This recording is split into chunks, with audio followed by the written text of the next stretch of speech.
Selamat pagi, kami dari kelompok 2 akan menjelaskan tentang studi kelayakan agribisnis usaha budidaya ayam broiler di Natar. Kami beranggotakan 4 orang, yaitu saya sendiri, Mariana Pakpahan, Monik Fatimatus Zaro, Rahmat Pratama, dan Wilma Ferin Francisca. Dasar gagasan. Ayam broiler atau pedaging adalah salah satu komoditas agribisnis peternakan yang tergolong paling populer di Indonesia. Usaha ayam broiler cukup prospektif karena selera masyarakat terhadap cita rasa ayam broiler sangat tinggi di semua lapisan. Data 10 tahun terakhir dicatat bahwa produksi ayam pedaging semakin meningkat. Data tahun 2019 menunjukkan populasi ayam pedaging di Indonesia mencapai 3,15 miliar ekor dan data provinsi ditulis bahwa Lampung memiliki produksi ayam broiler rata-rata sebesar 93.461,85 ton di tahun 2019 sampai 2020. Data ini diambil dari Badan Pusat Statistik 2020. Di sisi lain, faktor usaha ini memiliki peluang yang cukup baik, yaitu dapat meningkatkan pendapatan, usaha yang didirikan dapat memajukan daerah, dan juga dapat memanfaatkan teknologi untuk meningkatkan produktivitas. Nama dan alamat perusahaan. Nama perusahaan ini yaitu Perusahaan Four Groups Indonesia, yaitu perusahaan yang mengelola ayam broiler di bidang agribisnis. Perusahaan ini ditempatkan di Natar, Lampung Selatan. Lokasi usaha ini dibuat dengan memperhatikan hal-hal berikut. Yang pertama adalah faktor primer yang terdiri dari 1. Letak dari pasar. Pangsa pasar PT Four Groups Indonesia merupakan pasar lokal atau domestik. Letak pasar mempengaruhi pemilihan lokasi pabrik dan perusahaan PT Four Groups Indonesia. Yang kedua adalah letak dari sumber-sumber bahan mentah. Bahan baku utama PT Four Groups Indonesia berasal dari 2 daerah, yaitu Lampung Tengah dan Bandar Lampung. Hal ini sangat menguntungkan perusahaan karena biaya yang timbul dalam pengadaan bahan baku bisa ditekan karena biaya transportasi lebih rendah. Yang ketiga adalah fasilitas pengangkutan. Fasilitas pengangkutan di Natar sangat menunjang untuk berdirinya usaha. Natar merupakan jalur utama menuju ke pelabuhan dan ibu kota Lampung. Fasilitas pengangkutan yang digunakan untuk mengangkut bahan baku yaitu dengan mobil dan juga truk yang dimiliki oleh PT Four Groups Indonesia. Yang keempat adalah pembangkit tenaga listrik. Sumber tenaga listrik dari perusahaan PT Four Groups Indonesia ini adalah dari PLN dan juga diesel. Kemudian faktor sekundernya terdiri dari yang pertama rencana masa depan. Rencana masa depan dari PT Four Groups Indonesia ini adalah ingin membuka beberapa cabang perusahaan ayam broiler di Indonesia, terutama di luar negeri. Yang kedua, biaya tanah dan bangunan. Harga tanah di Natar sangat bervariatif, yaitu 1,2 juta per meter kuadrat. Tanah di Natar memiliki tarif yang mahal, maka PT Four Groups Indonesia membeli tanah dengan luas 2.000 meter kuadrat atau 2 hektar. Yang ketiga adalah kemungkinan perluasan. PT Four Groups Indonesia memilih lokasi di Natar, Lampung Selatan sudah tepat mengingat lokasi tersebut masih tersedianya lahan yang kosong, baik tiap sisi maupun di belakangnya, sehingga apabila akan memperluas lokasi usaha sangat leluasa. Yang keempat adalah fasilitas jasa perbaikan pabrik. Fasilitas jasa perbaikan pabrik di PT Four Groups Indonesia sangat mudah diakses. Lokasi usaha yang terletak di dekat kota mempermudah jasa perbaikan kandang apabila terdapat kerusakan secara internal ataupun eksternal. Yang kelima adalah fasilitas pembelanjaan dan juga lembaga keuangan. Fasilitas pembelanjaan tersebar luas di daerah Natar. Fasilitas tersebut dapat dijangkau dengan jarak 1-10 km dengan waktu 10-30 menit dari lokasi usaha. Fasilitas pembelanjaan ini menyediakan segala kebutuhan yang diperlukan oleh karyawan dan perusahaan. Terdapat berbagai toko pembelanjaan seperti toko obat dan vaksin ayam, toko pakan obat, toko sembako, toko swalayan, dan lain sebagainya. Yang keenam adalah persediaan air. Kebutuhan air dapat dipenuhi oleh perusahaan air yaitu berasal dari air minum daerah atau PDAM maupun dengan air tanah karena kota Natar merupakan daerah yang subur. Yang ketujuh, tingkat pajak dan undang-undang perburuan. Pemerintah Indonesia memberikan dukungan yang cukup besar terhadap perkembangan peternakan ayam petelur dan ayam ras pedaging. Hal tersebut terbukti dengan dikeluarkannya beberapa kebijakan yang mengatur pembibitan sampai ke pemasaran. Yang kedelapan adalah masyarakat daerah sekitar. Penerimaan masyarakat sekitar akan perusahaan PT Four Groups Indonesia ini sangat baik karena penduduk sekitar lokasi usaha mendapatkan keuntungan dengan adanya usaha tersebut. Dan yang terakhir adalah iklim dan keadaan tanah.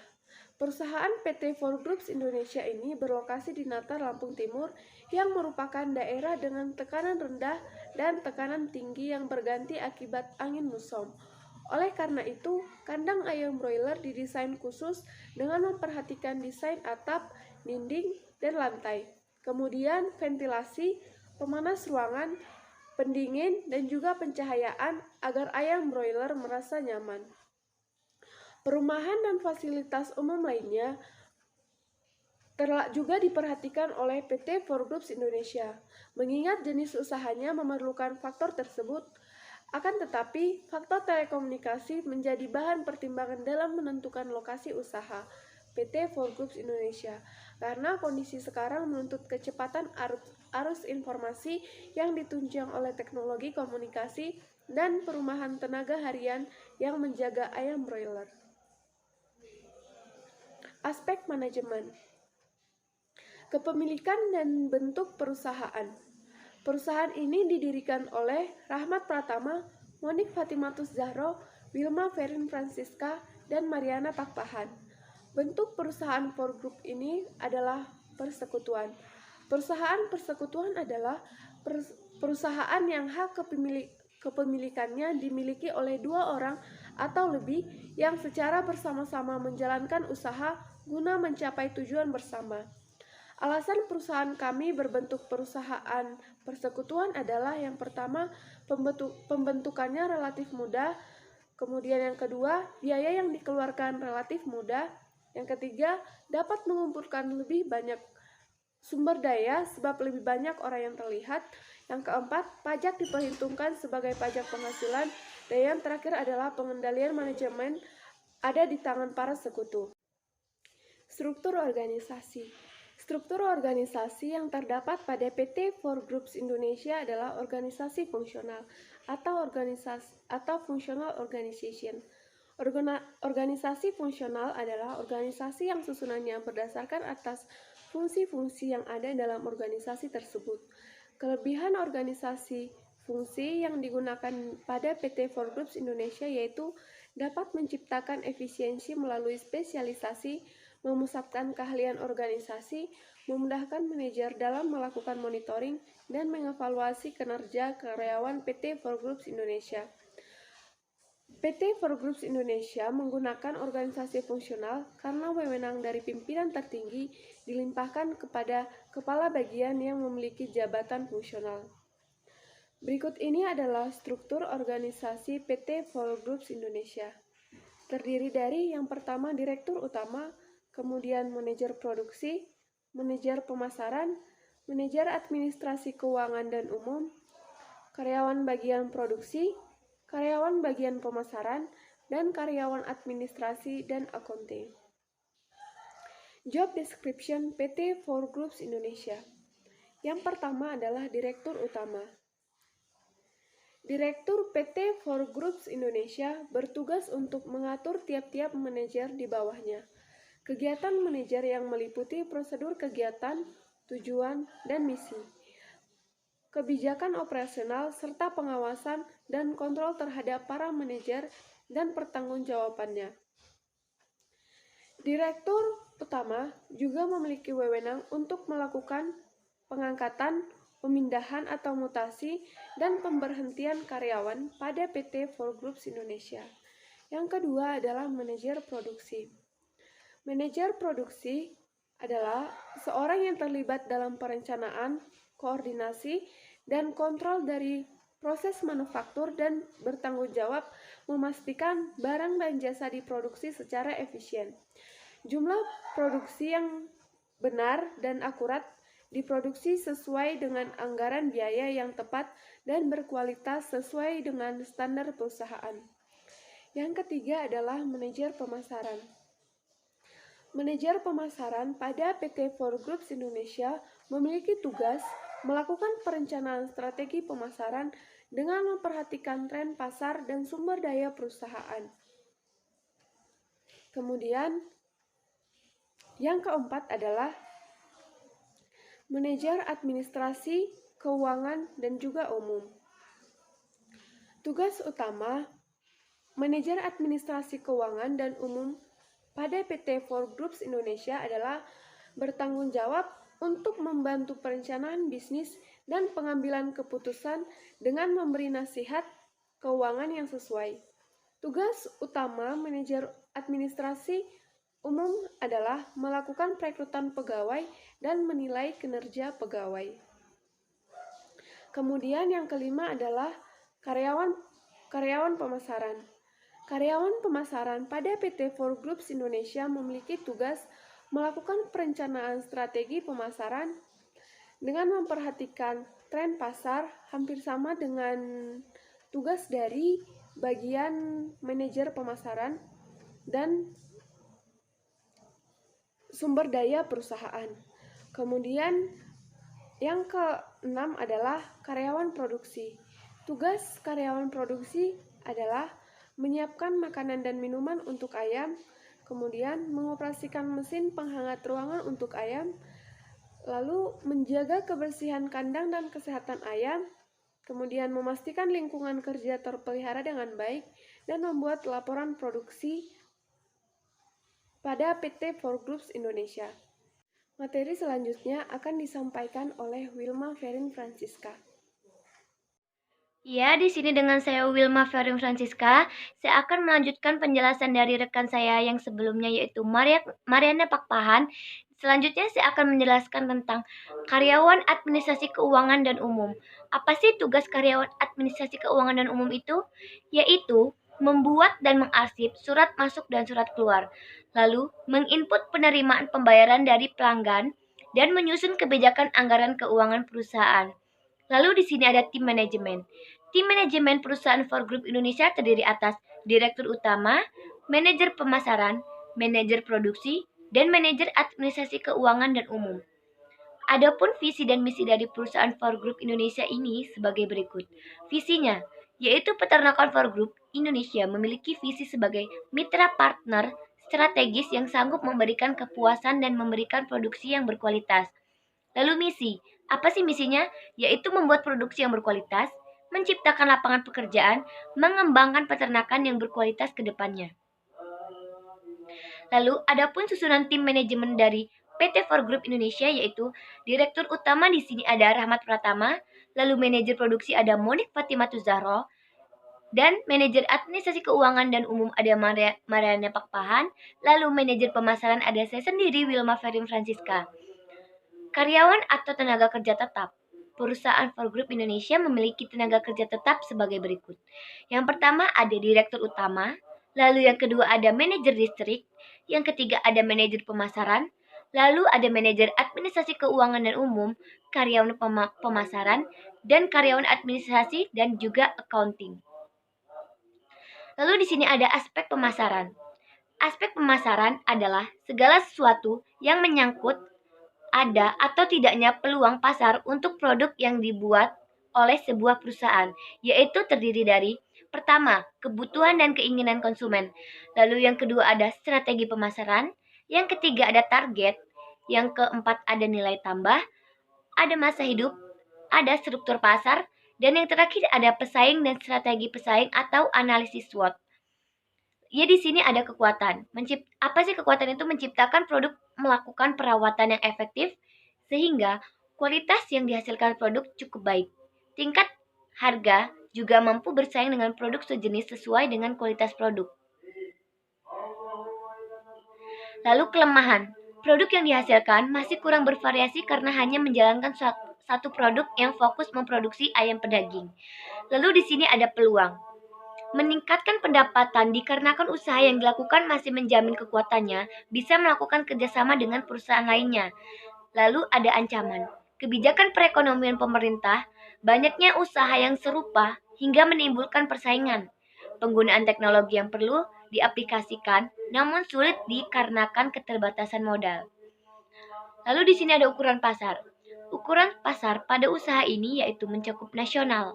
Pasar nasional adalah pasar yang membeli dan menjual produk dalam satu negara tempat produk itu dihasilkan. Bisa juga dikatakan pasar nasional melayani permintaan dan penjualan dari dalam negeri. Produk akan didistribusikan ke beberapa wilayah termasuk di daerah sekitar.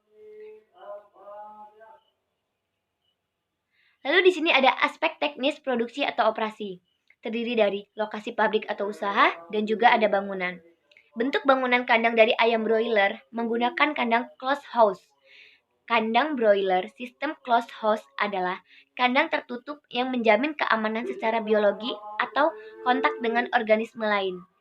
Dengan pengaturan ventilasi yang baik sehingga lebih sedikit stres yang terjadi pada ternak.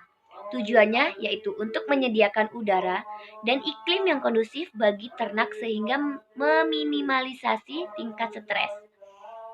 Lalu ada volume operasi.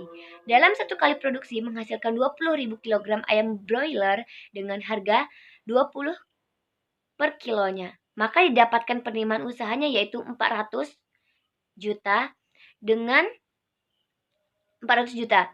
Lalu di sini ada mesin dan peralatan.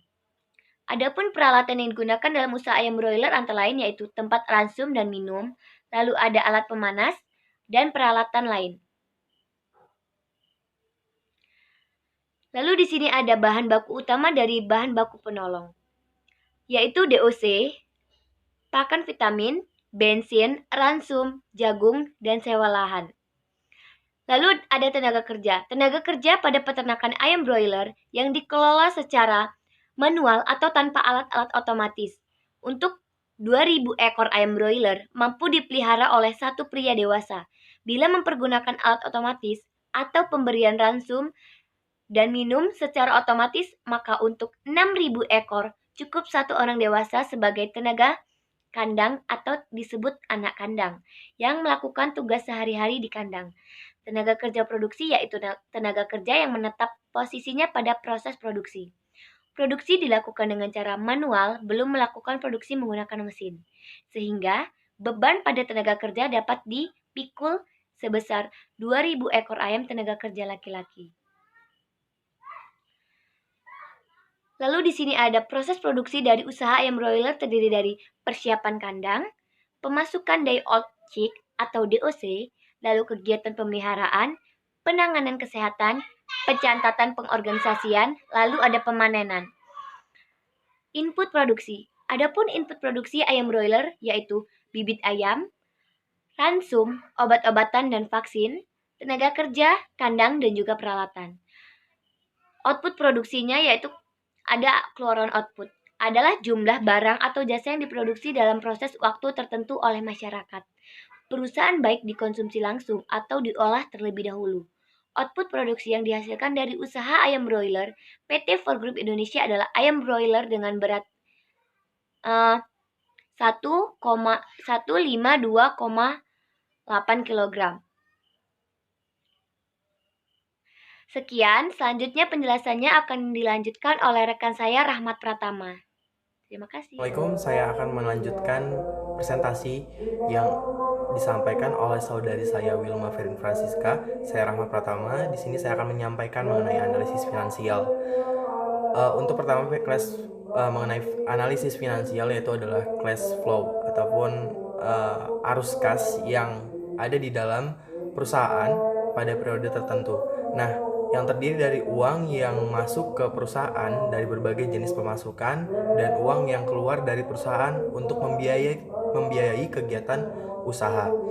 Nah, dari aspek keuangan suatu usul investasi akan dinilai bagaimana apakah akan menguntungkan atau tidak dengan menggunakan berbagai metode, antara lain misalkan 3 metode alternatif dalam melakukan investasi sebagai berikut. Yang pertama adalah metode Net Present Value ataupun NPV. Nah, metode ini dikenal sebagai metode present worth dan digunakan untuk menentukan apakah suatu rencana itu mempunyai keuntungan dalam periode analisa. Nah, yaitu dengan menentukan base year market value dari proyek. Selanjutnya, hasil NPV ini selama 9 tahun, karena kami melakukan produksi selama perputaran siklusnya adalah 9 tahun, menunjukkan nilai kurang lebih dari 519 rupiah. 519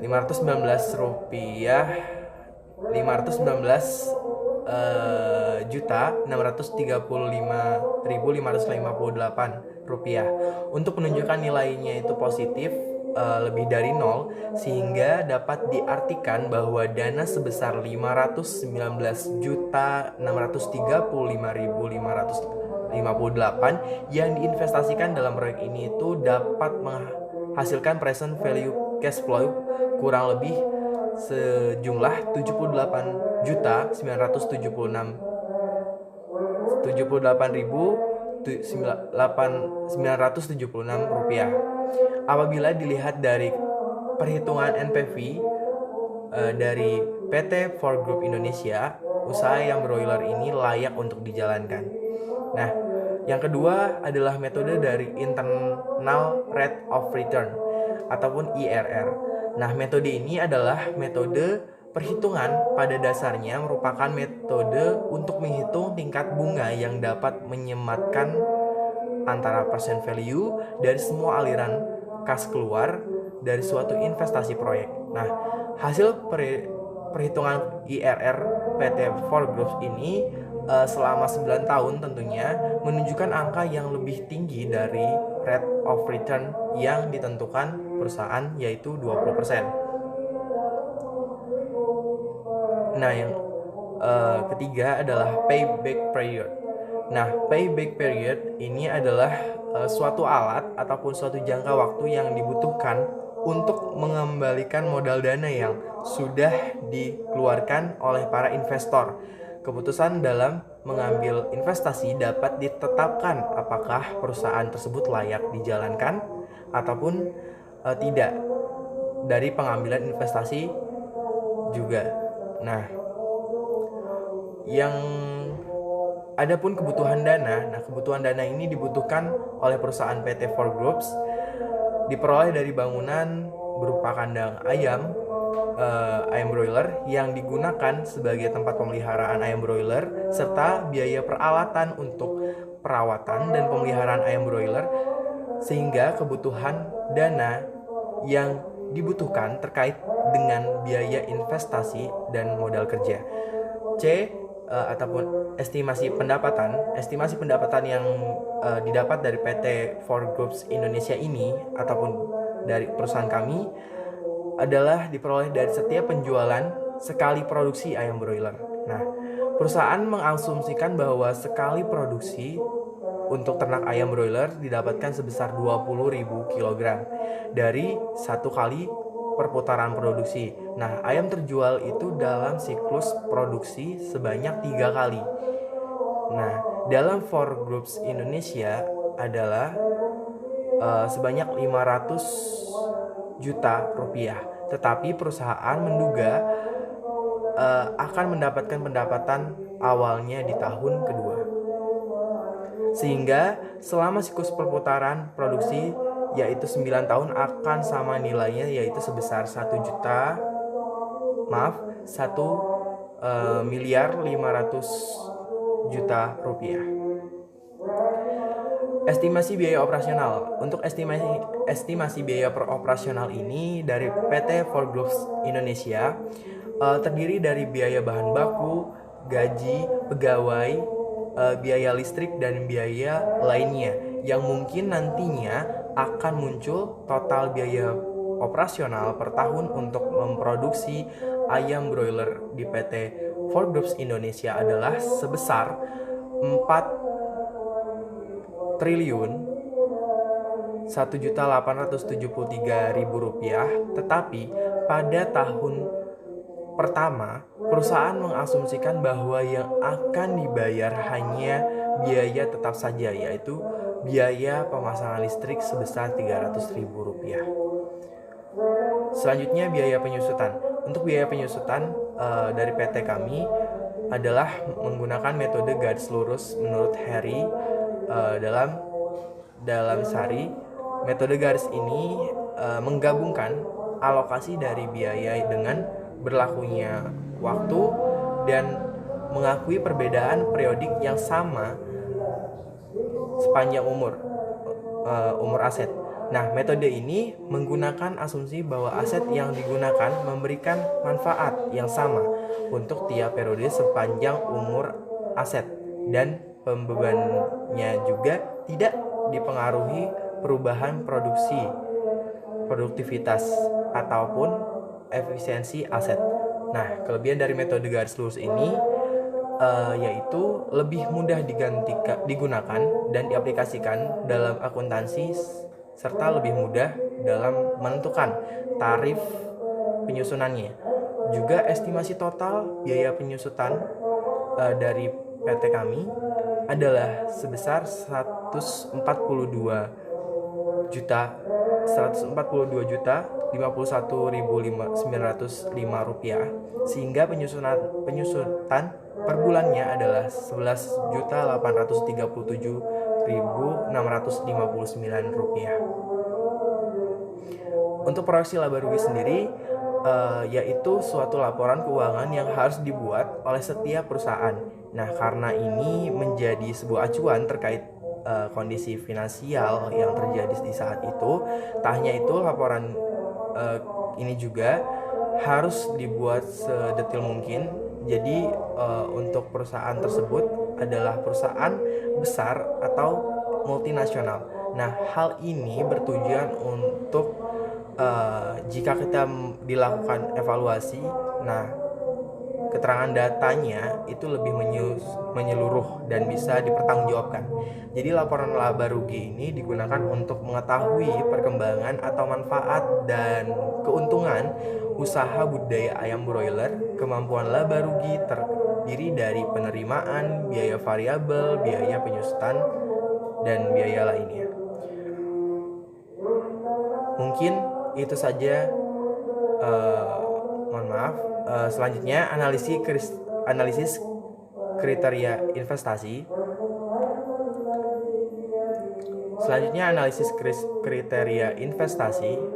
PT Four Groups Indonesia dalam melaksanakan usahanya menggunakan modal sendiri dari perusahaan, dan tingkat suku bunga yang digunakan adalah 18%. Berikut ini perhitungan kriteria kelayakan investasi dari PT Four Groups Indonesia menunjukkan hasil yang layak untuk diusahakan.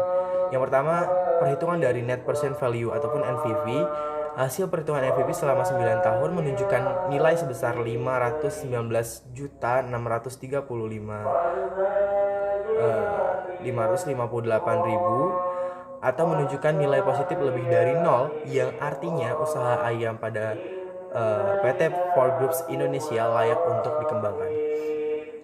Selanjutnya, perhitungan IRR yang kami temukan adalah sebesar 45%, lebih besar dari required rate of return yaitu 18%. Gross BC, untuk gross BC sendiri kami mendapatkan diskon faktor yang senilainya 18% menghasilkan nilai 1,1.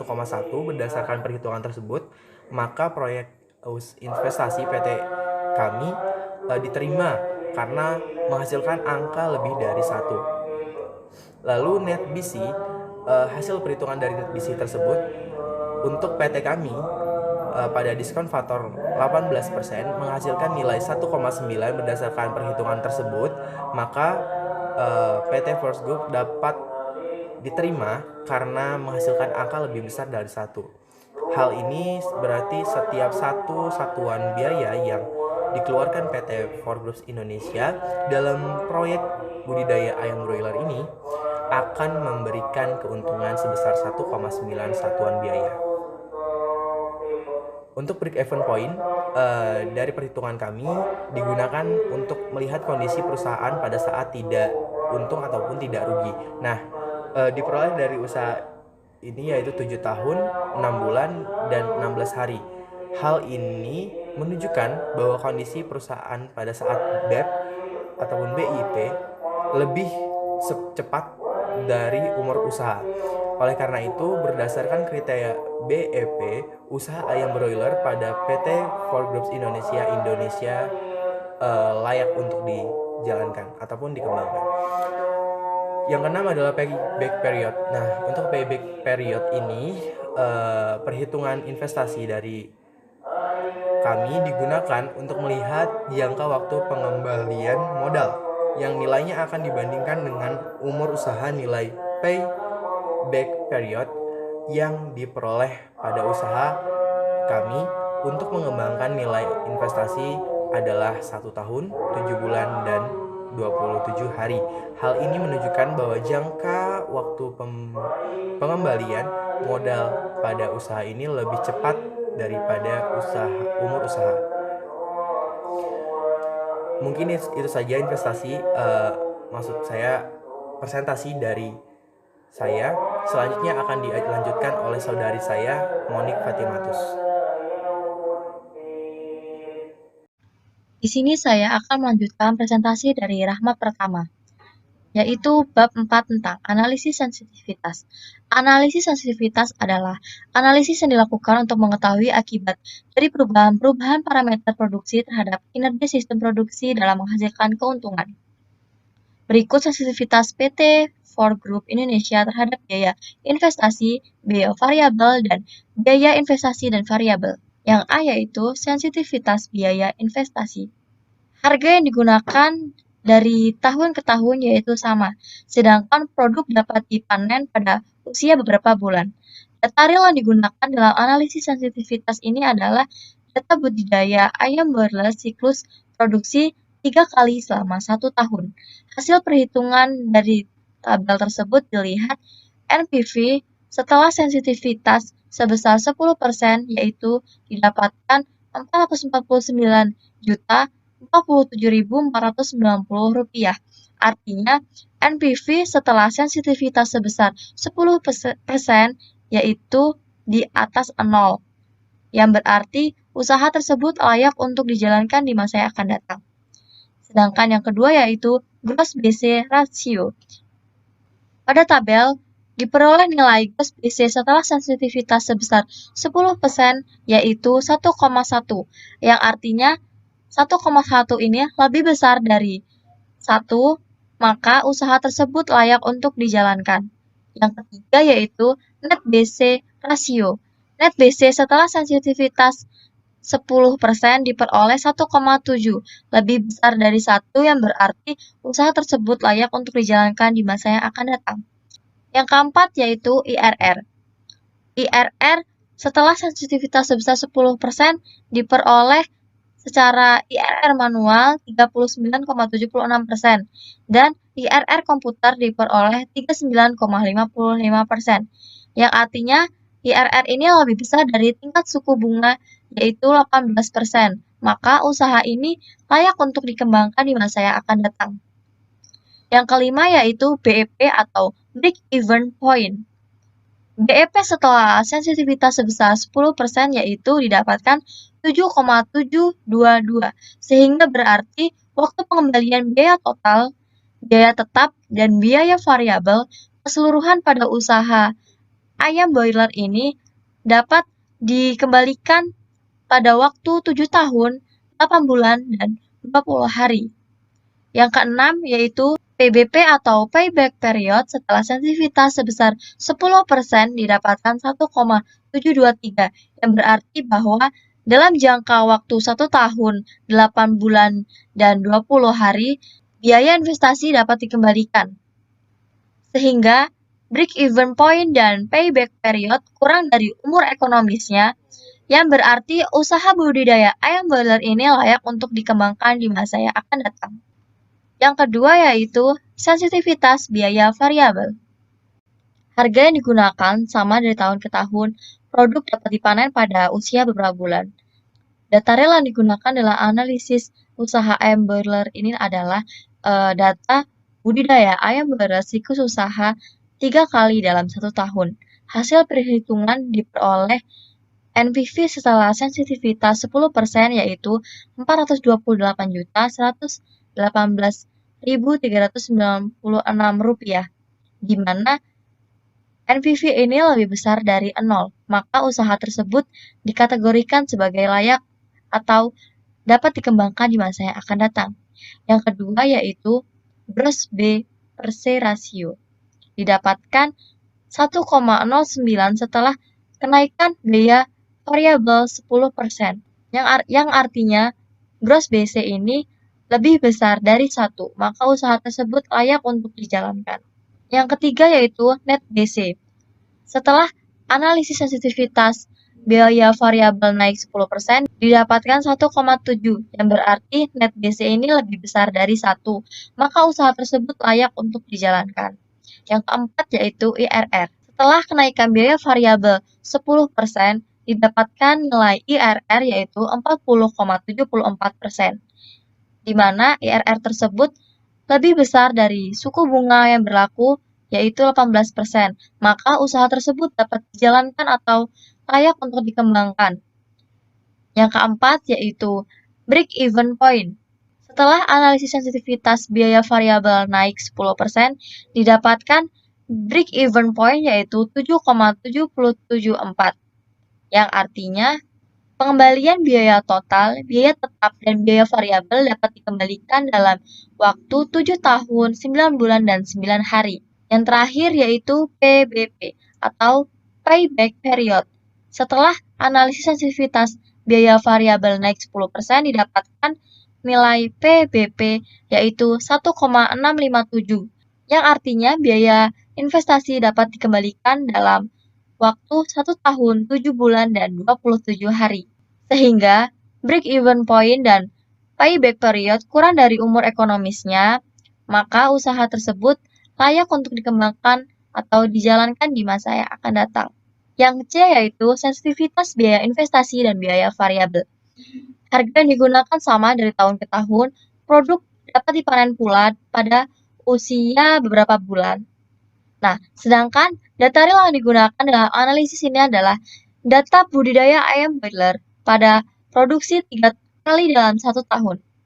Hasil perhitungan setelah sensitivitas biaya investasi dan biaya variabel 10%, didapatkan NPV sebesar Rp357.286.750, di mana NPV ini lebih besar dari 0, maka usaha ayam broiler ini dikategorikan layak. Yang kedua yaitu gross BC ratio, di mana setelah sensitivitas biaya investasi dan biaya variabel 10%, didapatkan gross BC ratio yaitu 1,07, di mana gross BC ini lebih besar dari 1, maka usaha tersebut layak untuk dijalankan. Yang ketiga yaitu net BC. Setelah sensitivitas biaya investasi dan biaya variabel naik 10%, maka didapatkan nilai net BC yaitu 1,53, di mana net BC ini lebih besar dari 1, maka usaha tersebut layak dikembangkan. Yang keempat yaitu IRR. Setelah kenaikan biaya investasi dan biaya variabel 10%, didapatkan IRR yaitu 35,67%, di mana IRR ini lebih besar dari tingkat suku bunga awal yaitu 18%. Maka usaha ayam broiler ini layak untuk dikembangkan. Yang kelima yaitu BEP atau break even point. Setelah sensitivitas biaya investasi dan biaya variabel 10%, didapatkan break even point yaitu 7,952, yang artinya pengembalian biaya total, biaya tetap, dan biaya variabel dapat dikembalikan pada waktu 7 tahun, 11 bulan, dan 13 hari.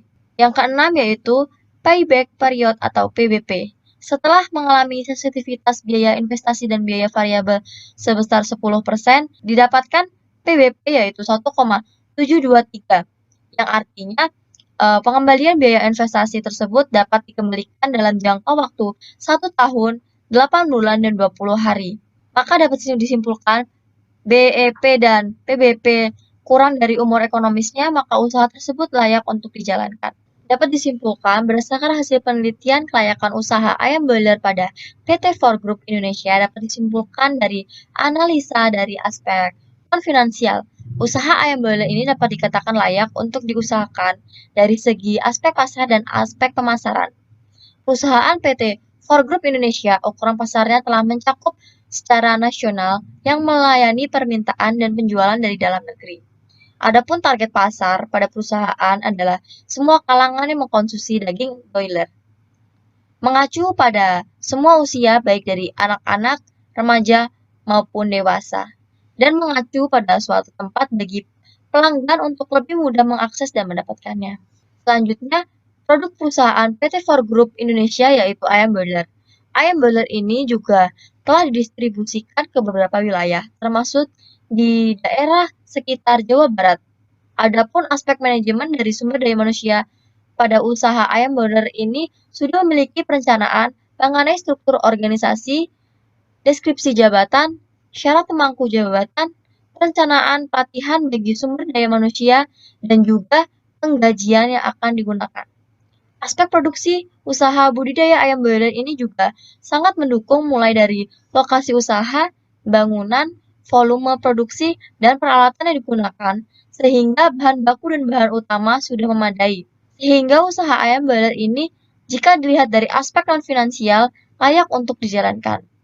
Dan berdasarkan analisa aspek finansial yang dilakukan mengenai kriteria penilaian investasi pada usaha ayam boiler ini dapat dikatakan layak untuk dijalankan. Hal tersebut dikarenakan hasil perhitungan NPV menunjukkan angka positif sebesar Rp519.635.558 dan didapatkan nilai IRR sebesar 45%, yaitu lebih besar dari tingkat suku bunga awal yaitu 18%. Didapatkan gross BC sebesar 1,1 dan net BC sebesar 1,9. Apabila gross BC dan net BC lebih dari 1, maka usaha tersebut layak untuk dijalankan. Dan untuk break-even point, usaha ini dapat dikembalikan pada jangka waktu 7 tahun, 6 bulan, dan 16 hari. Dan payback period dapat dikembalikan pada biaya investasi dalam jangka waktu 1 tahun, 7 bulan, dan 27 hari. Sekian presentasi dari kelompok kami. Kurang lebihnya kami mohon maaf. Kami akhiri. Wabillahi taufiq wal hidayah. Wassalamualaikum warahmatullahi wabarakatuh.